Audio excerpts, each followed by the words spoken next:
Hey everyone, and welcome back to Middle Earth Gaming, and welcome back to another Rise of Angmar review. And this time, this is our 5th video, I think now. We've done a quick overview, we've also done the scenarios, we've also done all the new profiles and updated profiles, and we've also done all the legendary legends. So yes, this is the 5th video, and it's going to be the last of going through this wonderful book, basically going through the last bit of it, which is a few little things that don't really connect with anything else. Like there's like a painting masterclass and the showcase of some of the models, and there's also the appendix.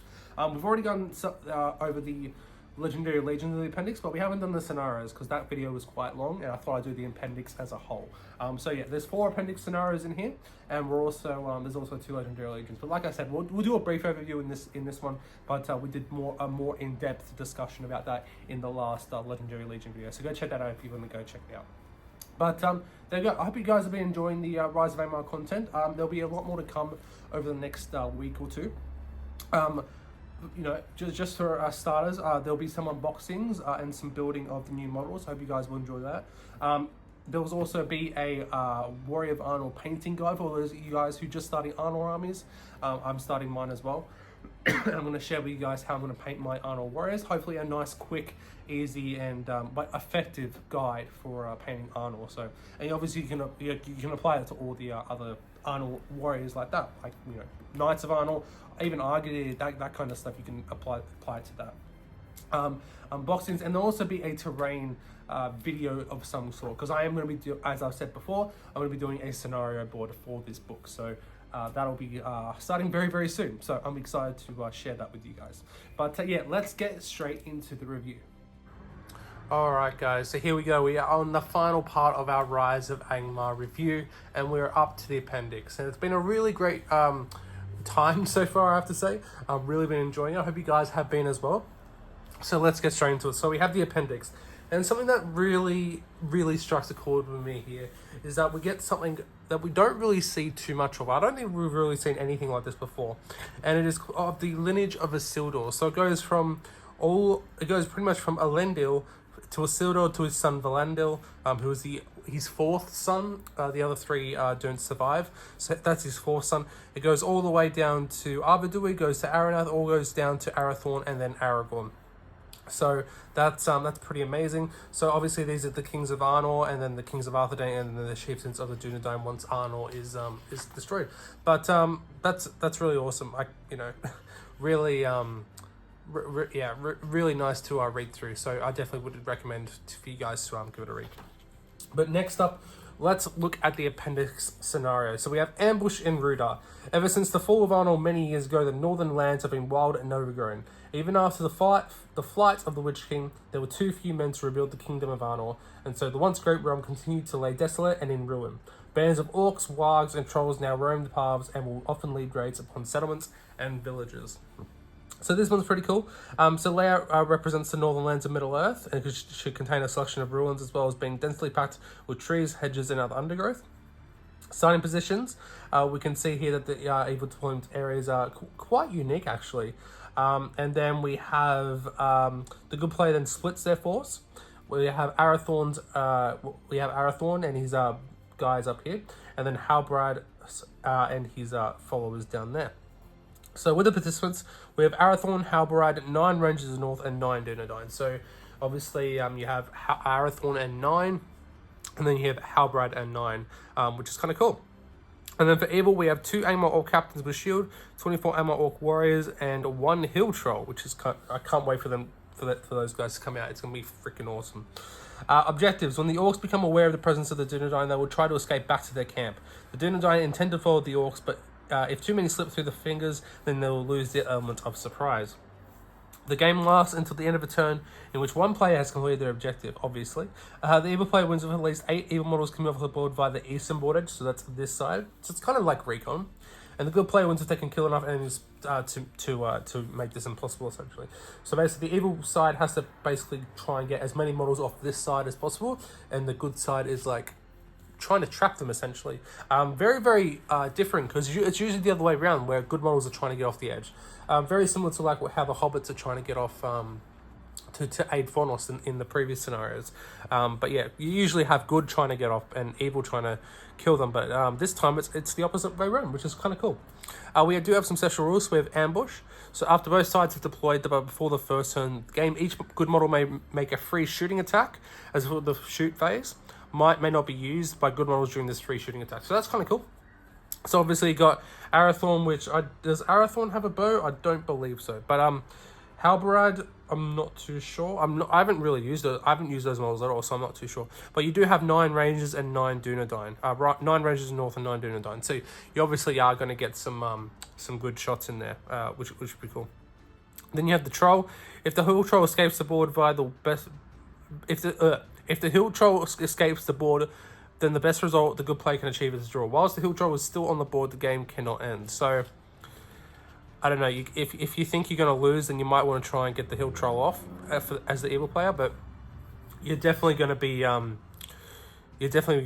targeting that Hill Troll for sure as the good player. But obviously it's going to, what are they again? Let's have a look. So they are defense 6 and 3 wounds.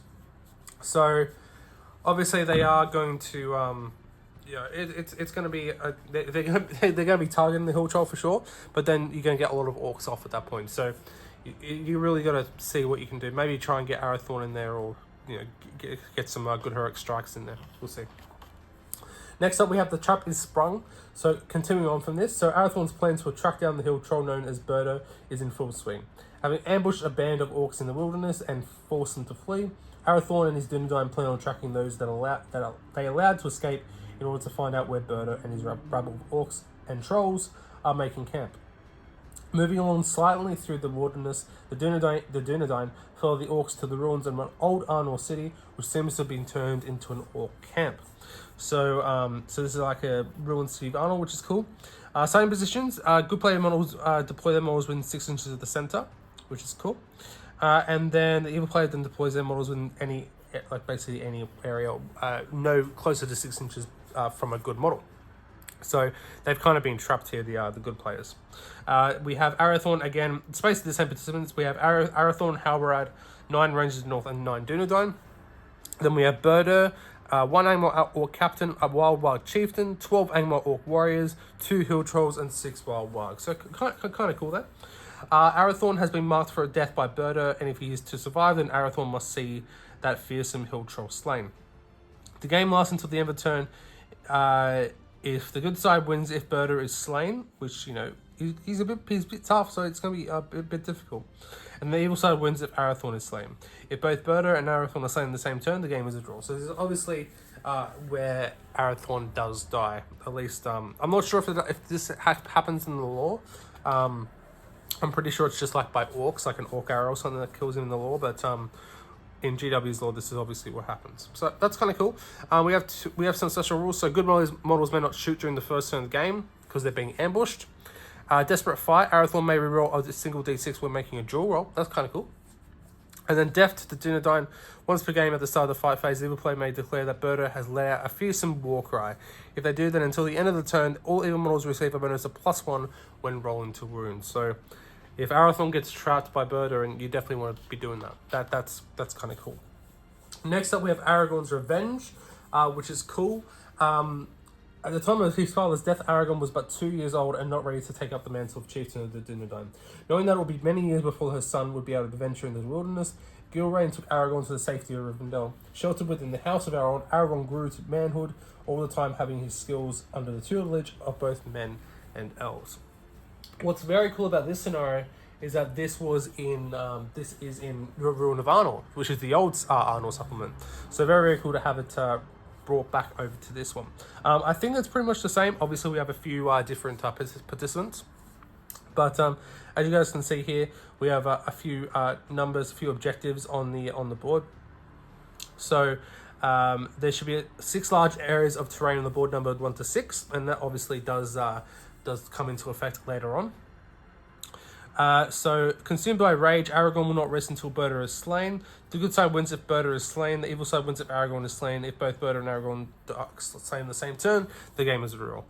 So again, another, if this guy dies or this guy dies. So we have participants with Aragorn with bow, Halbrad, Aladdin, and Arrow here with heavy armor, which is cool. 9 Rangers of the North and 9 Dunedain again. And then for evil, we have Birder, we have 2 Angmar Orc Captains, a Wild Wild Chieftain, 24 Angmar Orc Warriors, 2 Hill Trolls, and 6 Wild Wilds. So quite a big evil force for sure. I think the good force is definitely going to be being pushed, but we'll see with the special rules if we have anything else. So when a good model, tracking the troll, when a good model enters one of the numbered pieces of terrain for the first time, that model's move immediately ends and the good player move phase is paused.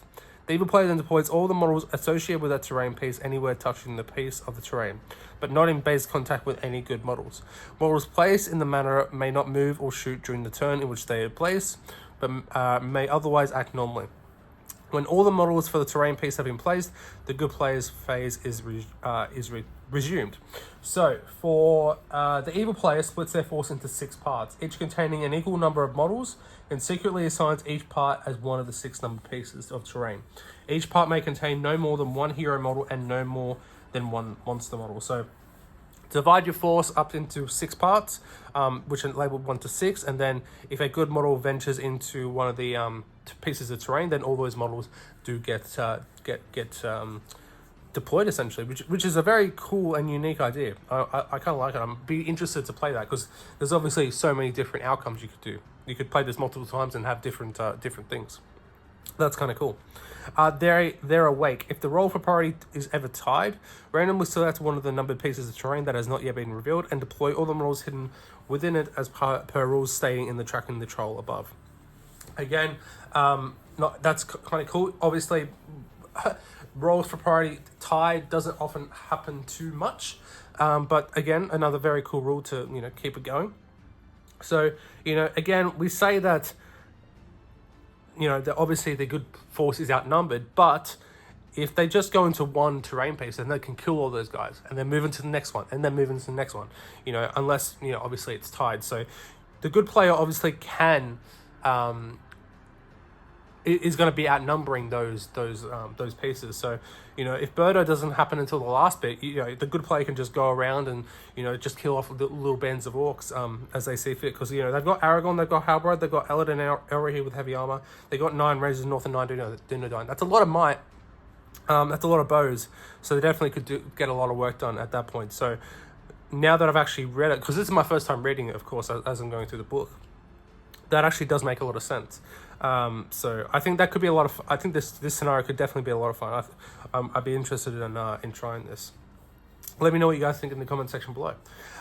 You do not stand alone. From the 3rd turn onwards, at the end of each good move phase, the good player may roll a d6. On a 4+, Halbrad has arrived. Ooh, okay. I should have read the starting position, to be honest. So the good player deploys Aragorn, 3 Rangers North and 3 Dunedain anywhere within 3 inches center of the southern board edge. And the rest of the good models will be available later as the game goes on. So that makes it again. So you can't really do that. There you go. That's good. Good scenario balancing. I should have read that. I should have read the starting positions before. So you've only got Aragorn, 3 Rangers North, and 3 Dunedain, and then the rest come on later. So you could still definitely do that. It'll probably obviously be a bit more evenly matched at that point. But I would still recommend not going into more than one terrain piece at any one time. You definitely want to go into one. Really, do you want Birdo to be like, at one of these sections here to try and take out Aragorn nice and early? Or do you want him later on when, maybe you've killed a lot more of the good models, and, you can take him out after that? It's an interesting tactics on both sides. So yeah, at the end of the, from the 3rd turn onwards, at the end of each good move phase, the good player rolls a d6. On a 4+, Halbrad has arrived and may move onto the board along with 3 Rangers of the North and 3 Dunedain. After Halbrad has arrived, the good player will keep rolling until Aladdin and Arrow here will arrive along with 3 Rangers of the North and 3 Dunedain in the same manner. So that's kind of cool. And then Young Warrior, Aragorn does not have the Mighty Hero special rule in this scenario, which is the same, I'm pretty sure it's the same, that's the same, special rule, I should say, as the old, I do remember that special rule as the old one. So that's kind of cool. So Appendix 4, is that 4? Did we miss one? Trapper Sprung, oh no, so this is the 4th scenario. So we have the Terror of Arnold. Since its fall in the wars against Angmar many years ago, Fornost has become a desolate and abandoned ruin. No longer filled with the grandeur for which it was found at the height of its power, its cobbled streets are overgrown with moss, and the buildings that once stood proud and tall as the beacon of the race of man now lie in ruins, reduced to rubble centuries ago. So layout, board represents ruins of the city of Fornost. Stand positions, so positions we have Aragorn, Strider with bow, Halbarad, 6 Rangers North and 6 Dunedain, and for evil we have Gulliver and 6 Deadmarsh Spectres. This was definitely a scenario from the old Realm of Arnold book as well. We have a lovely Aragorn down here too. Evil play deploys Gulliver in the center of the board. Good play then deploys a Ranger North touching each corner of the board. All other models are kept aside for later in the game. Objectives. Aragorn seeks to rid the northern lands of the evil that plagues them. It will not rest until the creature is slain. The game lasts until the good player wins if Gulliver is slain, which makes sense. And the evil player wins if Aragorn is slain. Again, very much a one model kill and you win. The sound of battle. From the second turn onwards, at the end of each player's move phase, they roll a d3.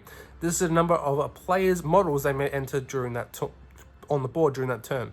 These models may be selected from any that have not yet entered. The game will end. That entered the game, and will enter the board from the point along any board edge chosen by the player with priority via the rules for reinforcements. A different point may be chosen for each model. Aragorn may not enter the board until all other good models have done so. So that's interesting. Again, Young Warrior, he doesn't have a Mighty Hero either. And then Aragorn gains the Fearless Special Ruler. So that's kind of cool. So it'd be easy for him to charge Gulliver, which is nice. That'd be a cool scenario. I don't have Gulliver. I will be getting him. Obviously, we'll play this scenario at some point. Obviously, it'll be a lot later on. But there you go. And that is all of the appendix scenarios. Now we have gone through these legendary legions in the last video. We have gone through all the legendary legions, but again, just a quick overview. We have Arathorn's stand, which makes Arathorn an absolute beast. Arathorn spends a might point, roll a d6 on a 4+. It doesn't reduce his might store. Silent ambush, basically, if you're that's very much used for match play. Dangerous folk they are.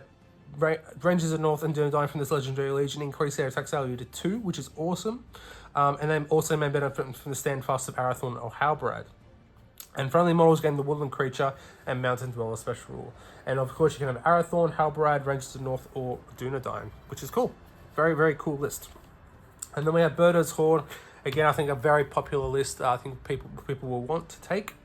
Birder, Angmar Orc Captains, Angmar Orc Shamans, Wild Chieftains, Angmar Orc Warriors, Angmar Wild Riders, Hill Trolls, and Wild Wargs.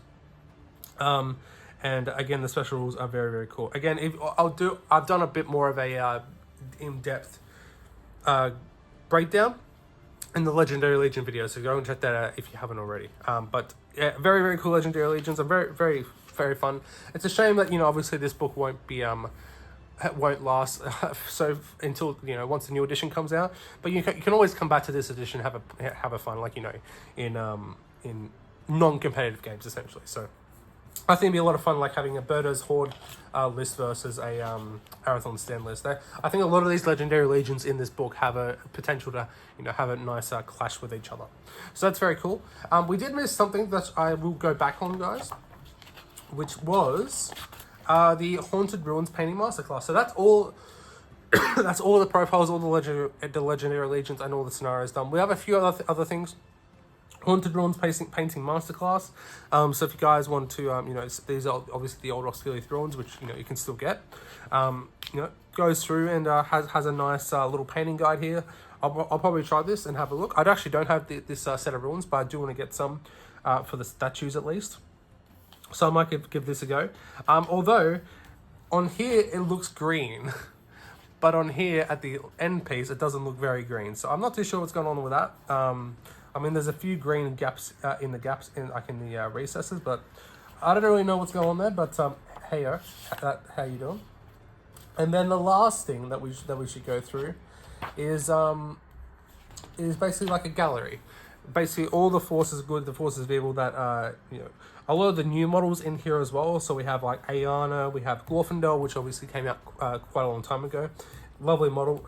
I enjoyed painting him up very much. Argadir, Arvaduin Malbeth, which of course have just come back out on main release, Rangers of the North as well have just come back out. Aranath, of course, who's new, that's packaged along with Argadir, and Arathorn and Halbrand that, of course, have just come back onto the main range as well. Then we have the three Angmar ring race. We have the Tainted, the Witch King of Angmar, and the Dwemer Lake. Then we have the Shadow of Rudar, Naztrak, Aldrak, Fraish, Warriors of Khandoom, Captains of Khandoom, and Werewolves. No Birder or Hill Trolls, unfortunately, which, of course, you know, we already know that what they look like, obviously. You know, there's Birder, there's one of the Hill Trolls. Obviously, they are not out for release yet, but they are coming, hopefully very, very soon. And then it says, if the Fell Kingdom shall rise again, Rivendell will glory in the Shire, even Gondor itself shall fall, as Gandalf says in The Hobbit. And there we go, that is the end of the book. So there we go, guys, that is everything in Rise of Angmar, and I don't know how many times I can say it, guys, it's a bloody great book. Like I said, Quest of the Ringbearer, probably for, like, again, Quest of the Ringbearer is a different type. It's very different. It's very nostalgic, obviously, because it's got a lot of Fellowship stuff in there. It's got stuff from the films that, you know, you guys in there, you know, iconic characters. But this is definitely the best of all the other supplements. Better than Gondor at War, better at War and Rohan, Fall of the Necromancer, the Scouring of the Shire, even Defense of the North, all that kind of stuff. I think this is the best one so far. And I'm not saying that because this is the best, you know, the newest thing is, you know, all nice and shiny. You know, it is very shiny. Look at that. But, you know, it is partly that. But it's also because what this has in here. And it's also stuff that I have also predicted some of this, you know, over the you know, months before this, leading up to this. I predicted some of the stuff that will be in this book, and I've been kind of right. So that's kind of also made me quite attached to this, essentially. You know, such as, you know, hoping that werewolves or hill trolls or snow trolls will arrive, or you know, Aranath or Ayana, like, you know, all those kind of guys. I was hoping for this, and you know, definitely did not disappoint. Again, there was a few things that I wish we would have got more of, such as more Arnold units, maybe like a veteran Arnold unit, such as like the Fountain Court Guard, or, you know, veterans, or, you know, something along those lines. I think that would have been nice. But, you know, it is what it is. You know, can't help it. And again, it's a shame that this is only going to be around for a few months before the new edition comes out. Then you won't be able to use the match play stuff in here. But like I said, the scenarios are going to be here forever. You guys will be able to play these scenarios. You guys will even be able to play the profiles. If you go back to this edition of the game, once the new edition comes out, you can always come back to it, you know, with your friendly play. Have some of the legendary legions face off against each other, you know, as people are already doing now. I've got to say, as this video is going out, there's already a few of those going out. But there's no reason stopping you, and I think that's what's great about these books. Like, you know, there's great reference, I think, is a great word to come back to. And like I said, I was going to get this anyway just for the scenarios, and the scenarios in here are great. I'm gonna I've already done my my plea and my plan, I should say, of what I'm going to be doing with the scenarios and just this book in general. And like I said, I'm very excited about it. You know, I don't have a lot of models in here, but like I said, I'm going to be slowly building up to play each scenario one by one. And, you know, there's a few things that I'm going to be doing over the next few weeks, such as building a new board to play these scenarios on, which will be modular. And I think it'll be my first modular board. I'm going to make it in a way that you can play most of the scenarios on here, but each time it will look a little bit different. And I think I've got a cool way to do that. So keep an eye out on that, guys, and you guys will see updates on that very, very shortly. Fingers crossed, hopefully. But you know, like I said, overall, guys, like this, all the stuff in here, it's absolutely beautiful. Still smells amazing. You know, the appendix stuff in here is awesome. You know, with the you know, definitely that what's it called? The Aragons Revenge. That one with the weird deployment. It's gonna be awesome to play. You know, there's yeah, it's, you guys can just tell how excited I am, I think. The Great Plague is another one which I would love to play. You know, that kills both evil and good models. I think that's just awesome to see. There's just so much in here. You know, this has been out for 2 weeks now, I'm gonna say. Maybe, hang on. Maybe a week and a half. I think it's been a week and a half since recording this video, and I'm still as hyped as I am when I first opened it, you know, if not more, because I've read through most of it now. I haven't read through like every single little bit, like, you know, like the Lineage of the Kings and all that kind of stuff. I will definitely do that for sure, because I love that kind of stuff. But I've read through all the scenarios, I've read through all the, you know, profiles of legendary legions, and I cannot wait to get started. I cannot wait to get started on playing the scenarios, which I've already started building the forces for.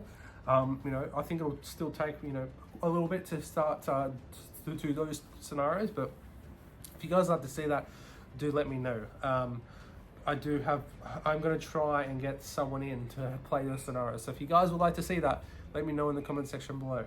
But I would love to let know your opinions, guys. What are your opinions on this book? Have you picked it up? Let me know.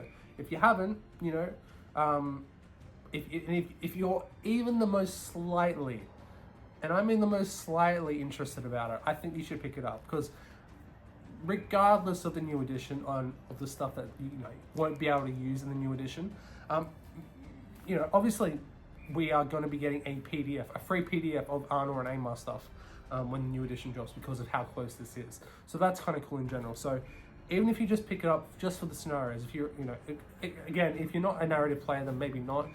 But again, the reference in here, the you know, the Lineage of the Kings, even, and the history of Arnold and Angmar, like all this like chronological stuff, the Tale of Years, like this kind of stuff, like I think it's worth it just for that, you know. So you don't have to dig around in the Lord of the Rings appendices, you know, trying to, you know, find stuff for that. But I think it's just amazing. Again, just like reading all the stuff in here, again the campaign as well. We'll be doing all the benefits and the losses of the campaign when we do that as well. So that's gonna be a lot of fun. But I'm gonna stop babbling, because, you know, you guys have heard me so much about it over the last few weeks, or the last few weeks, and you're gonna hear a lot more about it coming soon. And we're gonna continue referencing this guy, because I need to make this boards for the scenarios, so we need to reference this quite a lot. But I'm excited. Hope you guys are too. And I'm going to get out of here. Thank you guys very much for watching. If you guys enjoyed, make sure to leave a like, comment, share, and subscribe if you haven't already. Like I said, let me know what you guys think in the comment section below. Would love to hear from you guys. But yeah, thank you guys very much for watching. I'll see you guys in the next one. As always, happy gaming.